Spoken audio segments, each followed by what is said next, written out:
The lesson outcome for this video is, I can understand parts of parabolas. So as we discussed in the previous lesson, a parabola is a U-shaped graph that we always get from graphing a quadratic, oops, that is not what I wanted, a quadratic equation. So remember that quadratics always have an x squared term as their highest exponent, so it's degree 2, and the graph of these will always end up being parabolas. U-shaped graphs, not V's, work really hard to not make this a V towards the end, okay? U-shaped graphs. So if you look at these two parabolas, they're similar because they're both U-shaped, but they also have some differences. And mainly right now we want to talk about a couple of key vocabulary terms with these examples. First of all, and probably the most important as we get started here, is the word vertex. Okay, a vertex is the upper or lower most point of a parabola.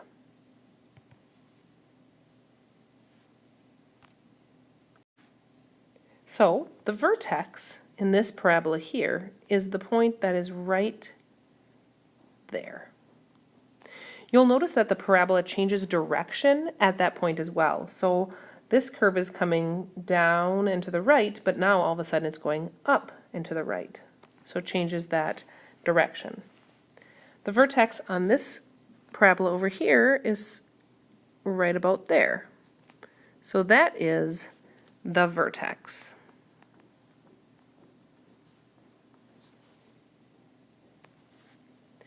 All right, so as I mentioned, the parabola kind of changes direction at that point as well, and so this branch of the parabola and this branch are kind of divided down the middle through this point.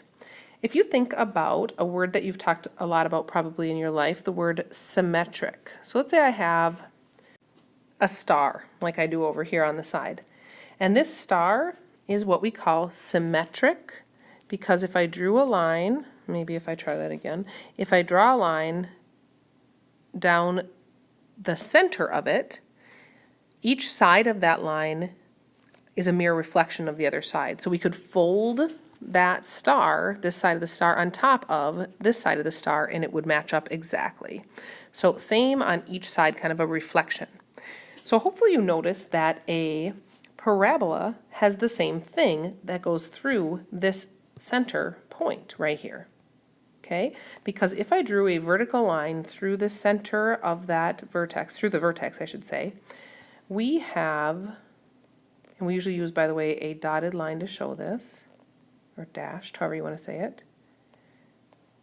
Okay, we would be able to fold this portion of the parabola over onto this side. That, therefore, speaking of symmetry, is what we call the line of symmetry, which makes sense, right? Because it's a line that shows that it's symmetric on both sides. Similarly over here, we would have a line of symmetry over here. Now, an important thing to remember is that when we learned about graphing lines, we learned that graphing a vertical line comes from an equation that is x equals some number. So our line of symmetry will always be an equation that has x equals a number. Now we could just kind of estimate by looking at this one over here. This line is at approximately, let's just say that the tick marks would be like right here and here and here at -3. So we would say that this line of symmetry is at x equals 3, -3, pardon me. Okay, for example, that might be a x equals -3 line of symmetry. Whereas this one right here is probably at x equals 2 because it moves over 1, 2 from the origin, maybe 1, 2 over to here, and so that line would be x equals 2. All right. Another thing that's going to be very important that we learned during this unit is something called, and we've talked about this before many times, we're going to talk about our X-Intercepts. Okay, so x-intercepts are where the graph, or in this case the curve, the parabola, crosses the x-axis, right? Crosses the x-axis.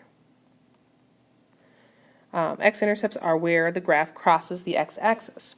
So if we look at, again, this parabola right here, where does this blue curve cross the x-axis? This is the x-axis, super important to remember. This is our x-axis, okay? Well, that means that the blue line crosses the x-axis here and here. So again, if we estimated those, we said this was about -3, so maybe this would be 4, 5, 6. Maybe that'd be at -6 or -5, who knows. And then this one over here be at like 1. Okay, so those are our x-intercepts, where the graph crosses the x-axis. Similarly, over here and over here are the x-intercepts. Again, if we estimated, this would maybe be -3, and this was 2, so 3, 4, 5, 6 maybe, something like that. So the x-intercepts are where the graph crosses the x-axis.